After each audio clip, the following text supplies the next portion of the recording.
Good morning बच्चों, कैसे हो सभी? बढ़िया।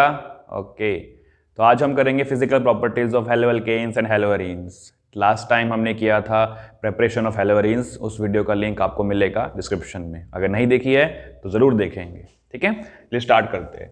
तो टॉपिक हमारा आज का रहेगा फिजिकल प्रॉपर्टीज।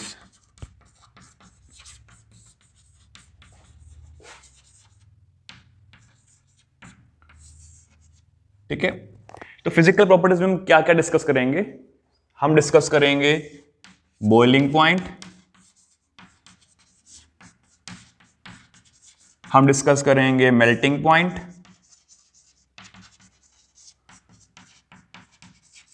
हम डिस्कस करेंगे डेंसिटी, हम डिस्कस करेंगे सॉल्युबिलिटी एंड हम डिस्कस करेंगे डाइपोल मोमेंट।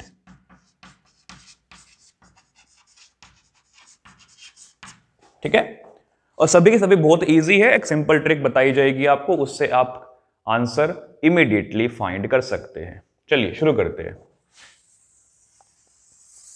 तो सबसे पहले बात करते हैं बॉइलिंग पॉइंट के बारे में, जिसको मैं शॉर्ट में बीपी कह देता हूं। तो बॉइलिंग पॉइंट क्या होता है? अगर मैं डेफिनेशन पे जाता हूं तो it is the temperature at which the vapour pressure of liquid becomes equal to the vapour pressure of atmosphere, या फिर एक्सटर्नल वेपर प्रेशर। अब वेपर्स कब बनते हैं? जब लिक्विड के बीच में जो मॉलिक्यूल्स है उनकी जो फोर्स ऑफ अट्रैक्शन है वो कम होती जाती है। तो मेन बात ये है कि हमें डिस्कस करनी है यहाँ पे force of attraction between the molecules of liquid. ठीक है, तो कौन सी फोर्स ऑफ अट्रैक्शन की हम बात करते हैं? हम बात करते हैं van der Waals force of attraction की। ठीक है, तो वैन डर वाल फोर्स अगर लेस होगी तो जो बॉइलिंग पॉइंट है वो भी लेस होगा। तो in general I can say that boiling point is proportional to van der Waals force.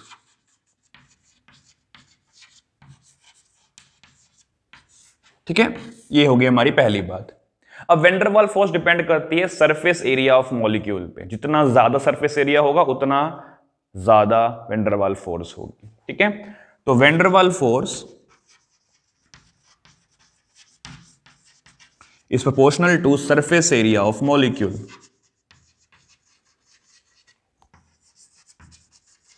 More surface area, more van der Waals force.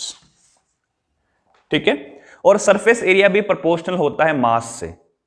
सबके लिए नहीं, बट कुछ कुछ के लिए। ठीक है, तो सरफेस एरिया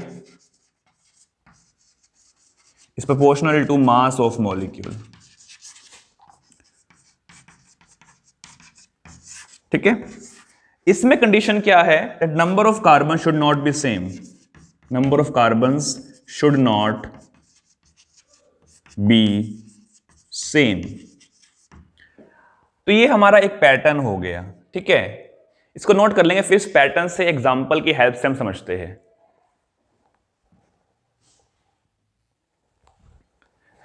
तो चलिए बच्चे, एग्जांपल की हेल्प से हम अपने पैटर्न को समझते हैं। तो एग्जांपल मैं लेता हूं, मेरे पास प्रेजेंट है मीथेन और मेरे पास प्रेजेंट है मान लीजिए इथेन। ठीक है, दोनों में से किसका मास ज्यादा होगा? इसी का होगा, ऑब्वियसली बात। इसमें दो कार्बन है, इसमें एक कार्बन है, तो इसका मास ज्यादा होगा। तो अगर इसका मास ज्यादा है तो ऑब्वियसली बात है इसका सरफेस एरिया भी ज्यादा होगा। ठीक है, अगर मैं इस मॉलिक्यूल की बात करता हूं तो it is like spherical molecule. अगर मैं इस मॉलिक्यूल की बात करता हूं तो ये कुछ इलिप्टिकल टाइप का होगा, और इसका सरफेस एरिया इस मॉलिक्यूल के मुकाबले कहीं ज्यादा है। तो अगर इसका सरफेस एरिया ज्यादा है तो ऑब्वियस सी बात है इसमें वैन डर वाल फोर्स भी ज्यादा होंगी। Van der Waals force strong होंगी किसमें? इस मॉलिक्यूल में। एंड ऑब्वियस सी बात है देन इसका जो बॉइलिंग पॉइंट है वो भी हाई होगा। This has higher boiling point. समझ गए सब बात ये वाली? चलिए अब बात करते हैं हेलो एल्केन्स के लिए कि बॉइलिंग पॉइंट का यही ऑर्डर आता है कि नहीं आता। नोट कर लेंगे इसको।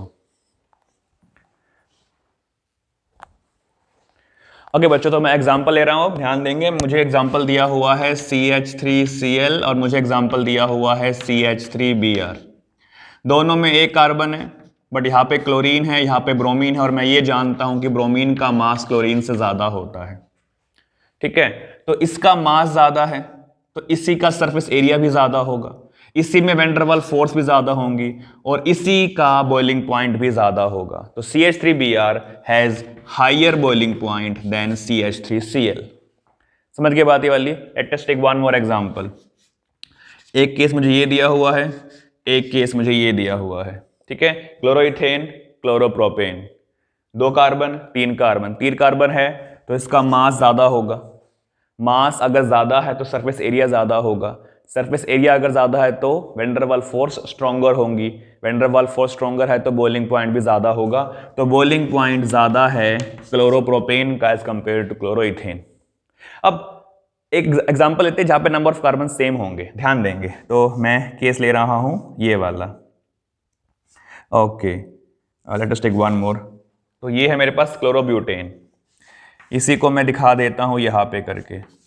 ये है आइसोक्लोरोब्यूटेन। ठीक है, chloro isobutane, chlorobutane, chloro isobutane, दोनों में 4 कार्बन है, दोनों का मॉलिक्यूलर फॉर्मूला भी सेम है, अब दोनों का मास भी सेम होगा।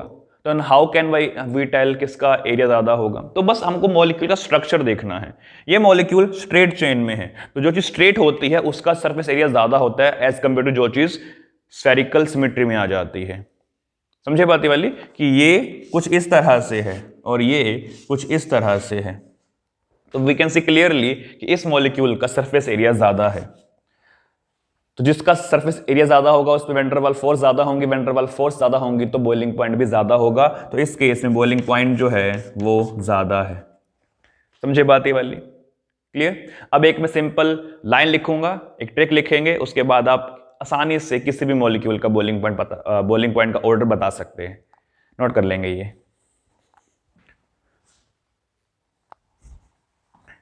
चलिए बच्चे एक सिंपल ट्रिक लिख देते हैं। ट्रिक क्या है वो? That branched hydrocarbons have less surface area than straight chain hydrocarbons.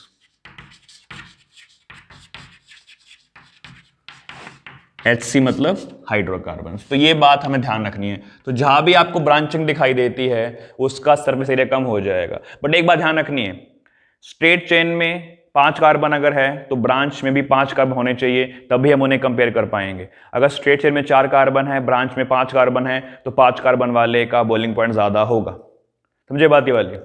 तो एक बात और लिखेंगे यहां पे, दैट मोर कार्बन्स, इसका मतलब मोर बॉइलिंग पॉइंट, क्योंकि मोर कार्बन का मतलब है मोर मास, तो मोर मास का मतलब है मोर एरिया, इसका मतलब है मोर बॉइलिंग पॉइंट। ठीक है, ये चीज कब अप्लाई होती है? When we have same number of carbons. हमारे पास अगर कार्बन का नंबर सेम है then straight hydrocarbon will have more boiling point than branched hydrocarbon. ये बात ध्यान रखनी है सभी को। क्लियर? नोट कर लेंगे।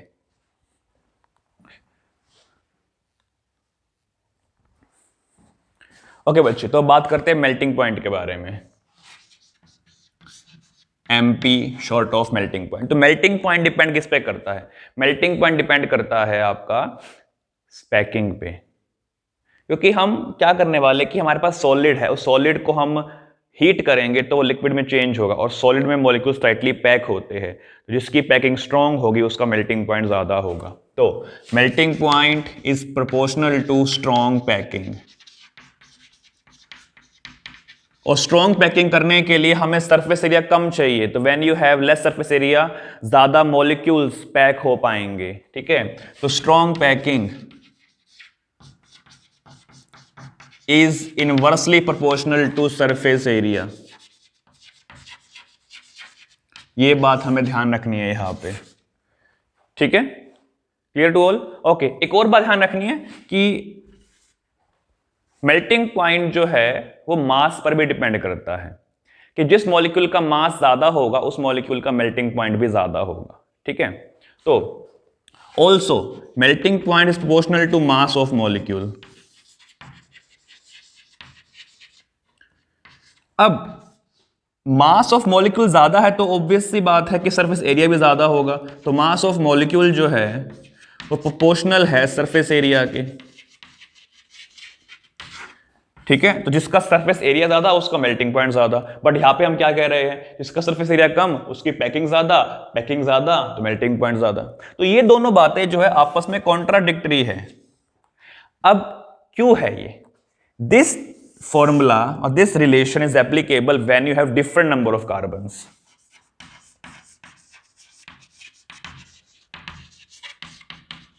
And this formula is applicable when you have same number of carbons.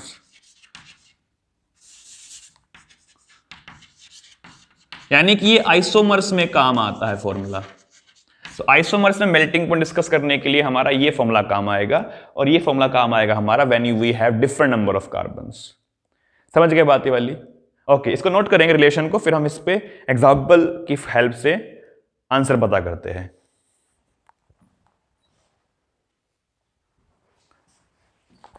तो चलिए बच्चे जरा देखते हैं एग्जाम्पल कौन कौन से होंगे हमारे पास। Example number 1, I have CH3Cl and I have CH3CH2Cl। अब डिफरेंट नंबर ऑफ कार्बन्स है तो मास सरफेस एरिया ज्यादा मतलब मेल्टिंग पॉइंट ज्यादा। तो इसका मास ज्यादा है तो इसी मॉलिक्यूल का यानी कि क्लोरोइथेन का सरफेस एरिया ज्यादा होगा। क्लोरोइथेन का सरफेस एरिया ज्यादा है तो क्लोरोइथेन का मेल्टिंग पॉइंट ज्यादा होगा क्लोरोमीथेन से। समझ के बात ये वाली? Okay, take one more example, I have CH3F, I have CH3Br। Bromomethane fluoromethane, तो ब्रोमोमीथेन का मास ज्यादा है, दैट मीन्स इसका सरफेस एरिया ज्यादा होगा। सरफेस एरिया ज्यादा है तो मेल्टिंग पॉइंट भी इसी का ज्यादा होगा। तो bromomethane has more melting point than fluoromethane. ठीक है, अब बात करते हैं आइसोमर्स की। ध्यान देंगे सभी जरा। तो मेरे पास है ये फॉर्मूला दैट इज क्लोरोब्यूटेन, और मेरे पास है ये formula that is tertiary chlorobutane. ठीक है, ओके, तो इसमें से किसका मेल्टिंग पॉइंट ज्यादा होगा? अब कि दोनों में सेम नंबर ऑफ कार्बन्स है, तो दोनों का मास इक्वल होगा। तो अब हम उस कैटेगरी में नहीं जा सकते, अब हम बात करेंगे आइसोमर्स वाली कैटेगरी में। तो आइसोमर्स की कैटेगरी में जिसका सरफेस एरिया कम होगा उसकी पैकिंग स्ट्रांग होगी, और जिसकी पैकिंग स्ट्रांग होगी that will have more melting point.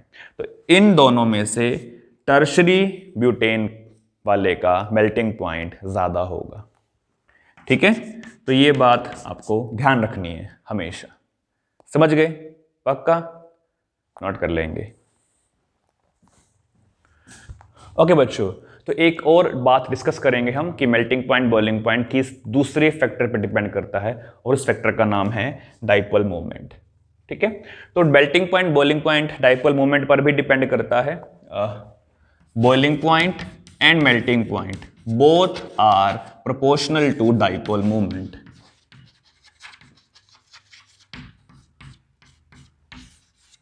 तो ऐसा क्यों होता है हमें ये डिस्कस करना है। What is dipole moment? Dipole moment basically measure करता है मॉलिक्यूल की पोलैरिटी को, मतलब मॉलिक्यूल कितना ज्यादा पोलर है कितना कम पोलर है।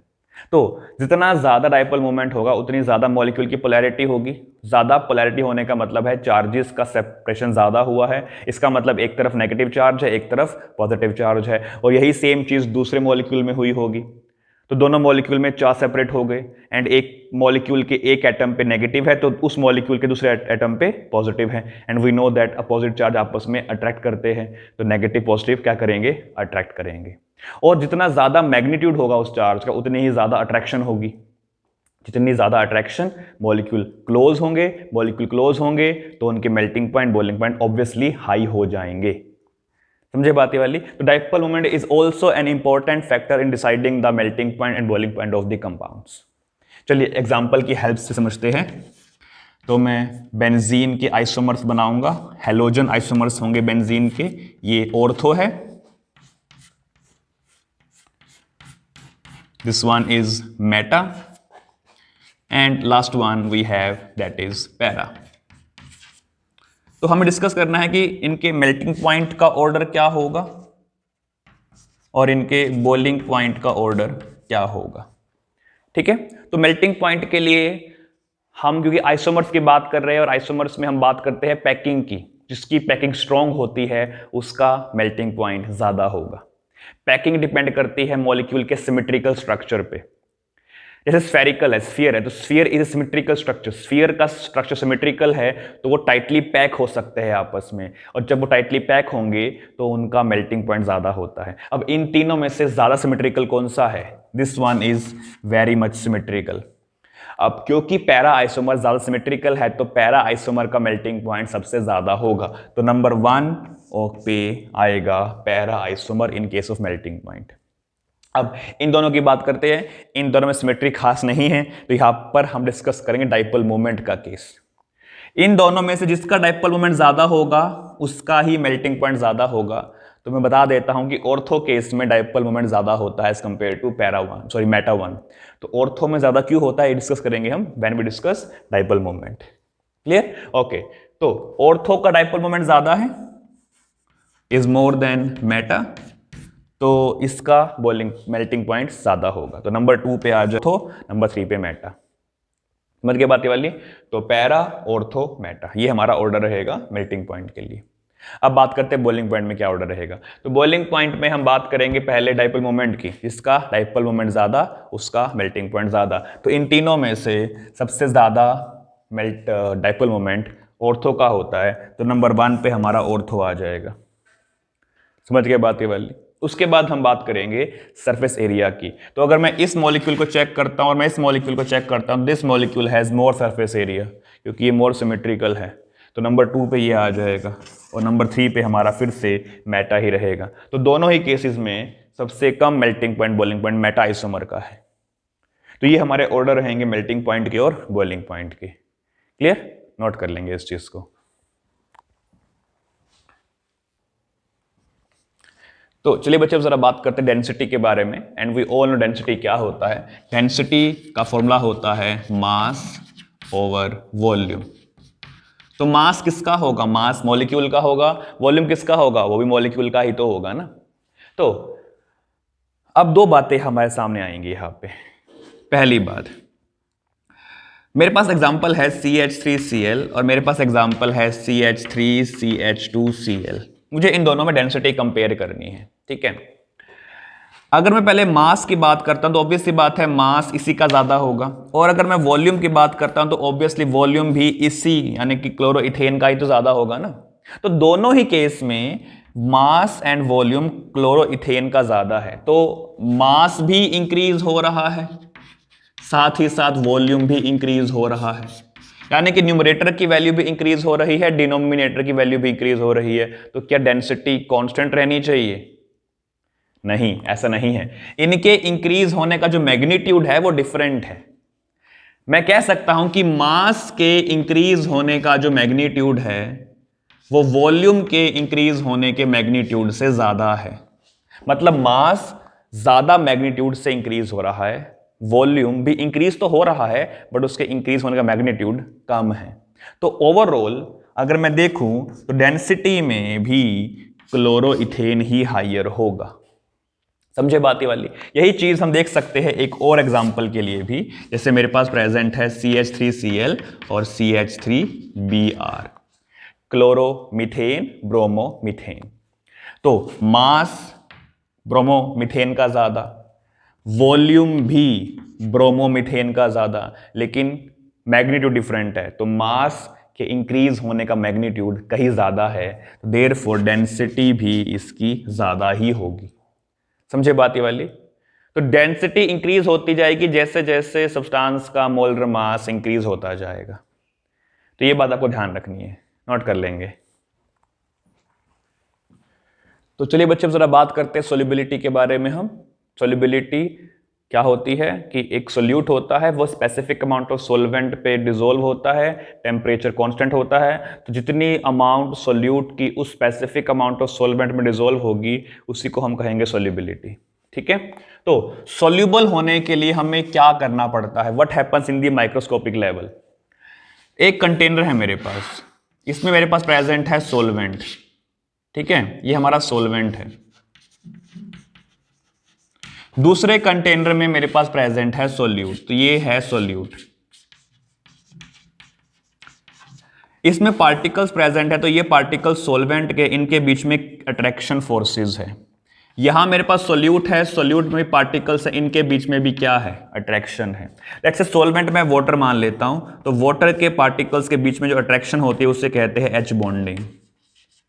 ये हमारे हेलो एल्केन्स से, हेलो एल्केन्स पोलर होते हैं, तो इनके बीच में जो अट्रैक्शन है वो डाइपोल डाइपोल, ठीक है, क्लियर। अब जब मैं इन दोनों को मिक्स कर दूंगा तो मुझे मिलेगा एक थर्ड कंटेनर। इस कंटेनर में मेरे पास प्रेजेंट है सॉल्यूशन, और सॉल्यूशन में हमारे पास सोल्यूट होता है, सोलवेंट होता है। अब अगर सॉल्यूशन बनना है, दोनों सोल्यूट और सोलवेंट को आपस में मिक्स होना है, तो दोनों को अपनी फोर्सेस को अरेंज करना पड़ेगा। कैसे होगा? सोल्यूट के लिए, सोल्यूट को अपनी डाइपोल डाइपोल फोर्स ब्रेक करनी पड़ेगी, हाइड्रोजन को अपनी एच बॉन्डिंग ब्रेक करनी पड़ेगी, देन सोल्यूट के मॉलिक्यूल को सोलवेंट के मॉलिक्यूल के साथ इंटरेक्शन करनी पड़ेगी। तो लेट्स से ये मॉलिक्यूल सोल्यूट का है, तो सोल्यूट के मॉलिक्यूल को सोलवेंट के मॉलिक्यूल के साथ इंटरेक्शन करनी पड़ेगी, तभी वो चीज सोल्यूबल होगी।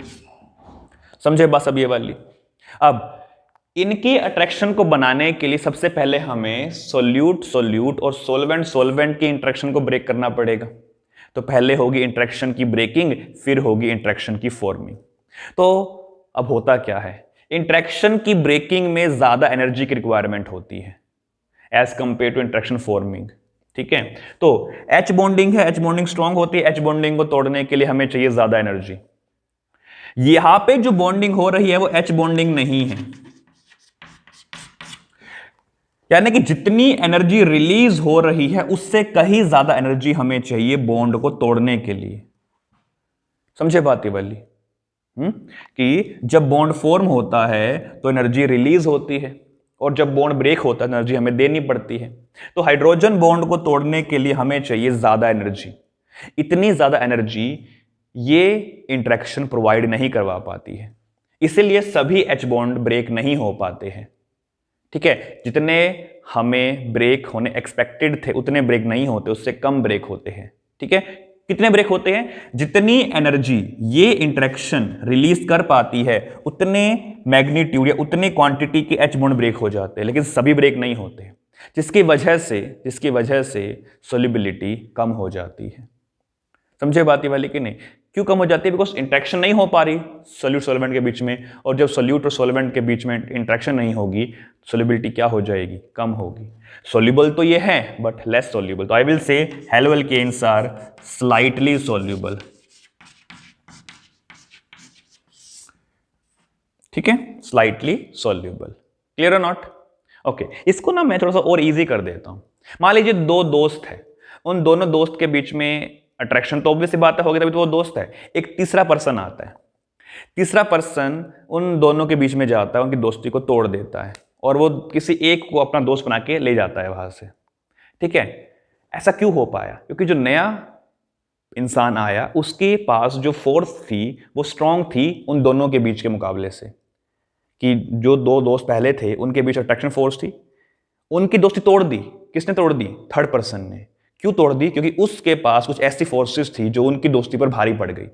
अगर ये काम यहां पर हो पाता तो सोल्युबिलिटी बढ़ जाती, लेकिन ऐसा नहीं हो पाया। जो थर्ड पर्सन आया, जो कि ये थर्ड पर्सन है, उसके पास इतनी फोर्स नहीं थी कि वो इनकी दोस्ती को तोड़ सके, इसलिए सोल्युबिलिटी कम रह गई। समझे बात सब ये वाली? क्लियर? ओके, एक और बात ध्यान देनी है, स्लाइटली सोल्यूबल है, और दूसरी बात ये है कि जैसे ही कार्बन्स का नंबर इंक्रीज होता जाएगा, जो सोल्यूबिलिटी है वो डिक्रीज होती जाएगी। कहने का मतलब यह है कि अगर मेरे पास क्लोरोमीथेन है और मेरे पास क्लोरोइथेन है, तो क्लोरोमीथेन की सोल्यूबिलिटी वाटर में ज्यादा होगी। क्लियर? नोट कर लेंगे।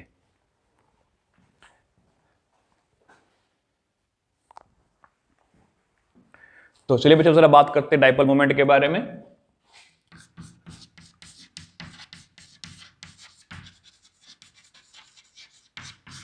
डाइपोल मोमेंट का सिंबल हमने क्या लिखा था, म्यू, और म्यू क्या होता है, Q क्रॉस D, और मैंने क्या कहा था, म्यू होता है वेक्टर क्वांटिटी। ये सब मैंने कब कहा था, एक वीडियो बनाई थी नेचर ऑफ CX बॉन्ड, उस वीडियो का लिंक मिलेगा डिस्क्रिप्शन में, वहां पर हमने ये सब बात की थी। तो ये वेक्टर क्वांटिटी है, तो वेक्टर क्वांटिटी है तो it depends upon direction.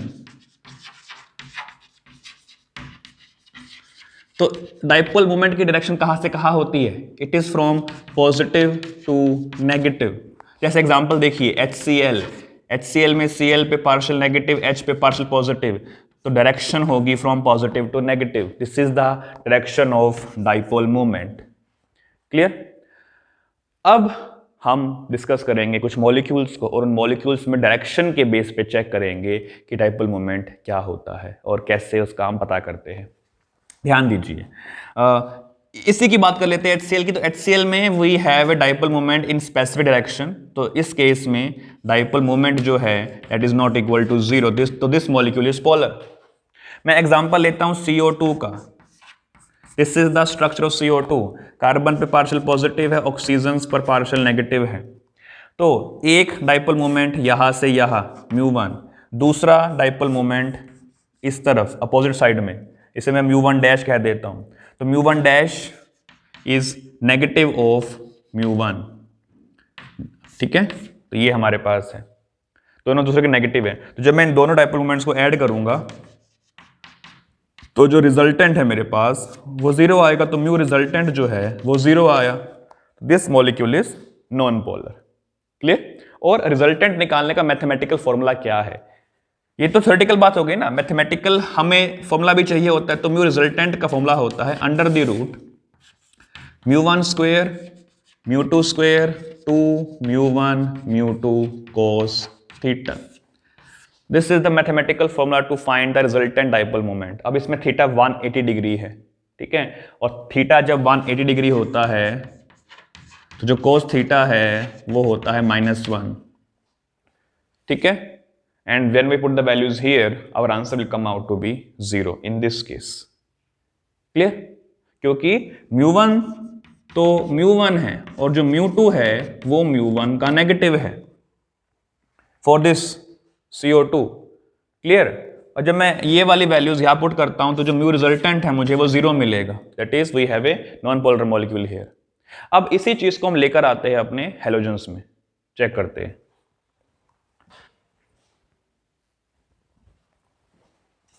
Okay, तो एग्जांपल लेते हैं। मेरे पास प्रेजेंट है CH3Cl क्लोरोइथेन, उसका स्ट्रक्चर कुछ इस तरह का होगा। This is a tetrahedral structure. तो ये बॉन्ड हमारा पीछे की तरफ होगा और एक बॉन्ड हमारा होगा सामने यानी कि आगे की तरफ। तो this is a 3D structure, ठीक है। अगर मैं कार्बन और क्लोरीन के बीच में डिसाइड करता हूं तो कार्बन पे पार्शियल पॉजिटिव आएगा, क्लोरीन पे पार्शियल नेगेटिव आएगा, तो इस तरफ होगा डाइपोल मोमेंट, इसे मैं कह देता हूं μ1, ठीक है। अब अगर मैं डिस्कस करता हूं कार्बन और हाइड्रोजन के बीच में, तो कार्बन पे पार्शियल नेगेटिव आएगा, हाइड्रोजन पे पार्शियल पॉजिटिव आएगा, तो डायरेक्शन हमारे पास होगी इस तरफ, इससे मैं μ2 कह देता हूं। तो इसके लिए भी इस तरफ डायरेक्शन होगी, इसे μ2 कह देते हैं। इसके लिए भी डायरेक्शन सेम होगी, इसे भी हम कह देते हैं μ2। समझे बात ये वाली? ओके, μ1 भी ऊपर की तरफ जा रहा है, μ2 का रिजल्टेंट भी ऊपर की तरफ ही जाएगा। तो this is the resultant of μ2। दोनों ही सेम डायरेक्शन में हैं, तो जो ओवरऑल रिजल्टेंट हमारे पास होगा that will be μ1 plus mu resultant for μ2। And this mu resultant जो कि overall resultant that is not equal to 0। तो this molecule is polar in nature because it has a non zero dipole moment. समझे बात ये वाली? That is how you find directions here. Clear और not? पक्का? Sure ना? Note कर लेंगे इस चीज को।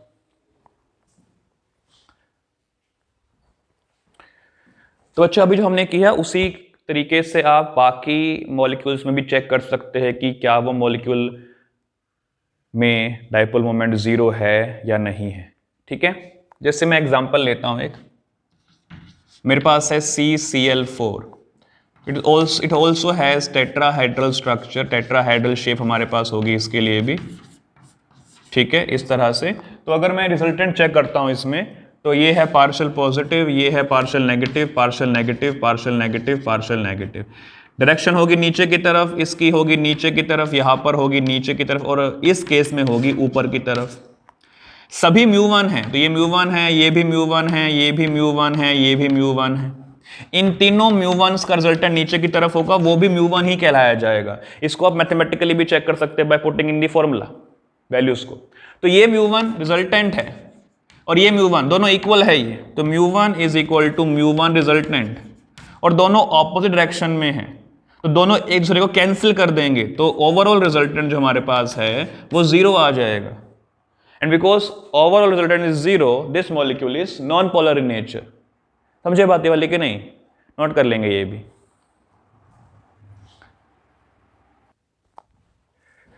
चलिए बच्चे एक क्वेश्चन ट्राई करते हैं जो बोर्ड एग्जाम्स में और कॉम्पिटिटिव एग्जाम्स में काफी पूछा जाता है। वो कुछ इस तरह से है, तो हमें दिए होंगे कुछ मॉलिक्यूल्स, इस तरह के हमारे पास मॉलिक्यूल्स होंगे, और हमसे कहा जाएगा कि ये बताइए कि किसका डाइपोल मोमेंट ज़्यादा है और इसमें डाइपोल मोमेंट का ऑर्डर क्या रहेगा। तो इससे एक ट्रिक है, ट्रिक ये है, more chlorine less dipole moment,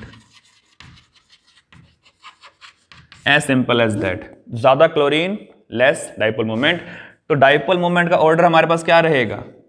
ये वाला। क्लियर? बहुत सिंपल है ना ये वाला। ओके। एक और क्वेश्चन हमारे पास आता है, वो क्वेश्चन बेंजीन के आइसोमर्स के ऊपर होता है। यही क्वेश्चन हमने किया था when we discuss melting point and boiling point. ठीक है, तो डाइपोल मोमेंट चेक करते हैं यहाँ पे, किसका डाइपोल मोमेंट ज़्यादा होगा। तो अगर मैं यहाँ पे देखता हूँ, ये ऊपर की तरफ जाएगा, ये इस तरफ जाएगा, रिजल्टेंट हमारा इस तरफ जाएगा, और रिजल्टेंट के लिए जो थीटा की वैल्यू है वो 60 डिग्री की है यहाँ पे। In this case dipole moment इसका ऊपर की तरफ है, इसका यहाँ पे है, इन दोनों का कुछ यहाँ पे निकलेगा, और थीटा जो हमारे पास यहाँ पे होगा दैट विल बी 120 डिग्री। मतलब इन दोनों के बीच जो थीटा होगा वो 120 डिग्री होगा। In case of para isomer, एक का ऊपर की तरफ है, दूसरे का नीचे की तरफ है, दोनों कैंसिल हो रहे हैं, तो इस केस में डाइपोल मोमेंट तो 0 हो गया। इन दोनों का डाइपोल मोमेंट क्या होगा? नॉन जीरो होगा। और अब एक बात जानते हैं फॉर मैथमेटिक्स, जब थीटा इंक्रीज होता है तो कोस थीटा डिक्रीज होता है कि नहीं? तो थीटा इंक्रीज हो रहा है, तो जो कोस थीटा है वो यहां से यहां जाते हुए डिक्रीज होगा। क्लियर? और जब कोस थीटा डिक्रीज होगा तो जो फॉर्मूला हमने लिखा था पहले, उस फॉर्मूले में रिजल्टेंट हमारे पास निकल के आएगा वो भी डिक्रीज होगा। यानी कि अब जो ऑर्डर है डाइपोल मोमेंट का वो ये वाला ऑर्डर है। समझे? तो ortho has more dipole moment than meta, and meta has more than the para. समझ गए बात सब? ये वाली नोट कर लेंगे इस चीज को।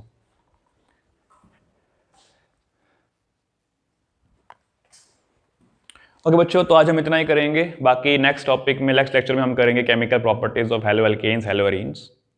तो अगर इसमें कोई डाउट आपको होता है तो please ask in the comment section, और अगर वीडियो पसंद आई है तो लाइक करेंगे, शेयर करेंगे, चैनल को सब्सक्राइब करेंगे। ठीक है, सो मिलते हैं बाद में। स्टे ट्यून्ड, तब तक के लिए stay healthy, be safe and by two all.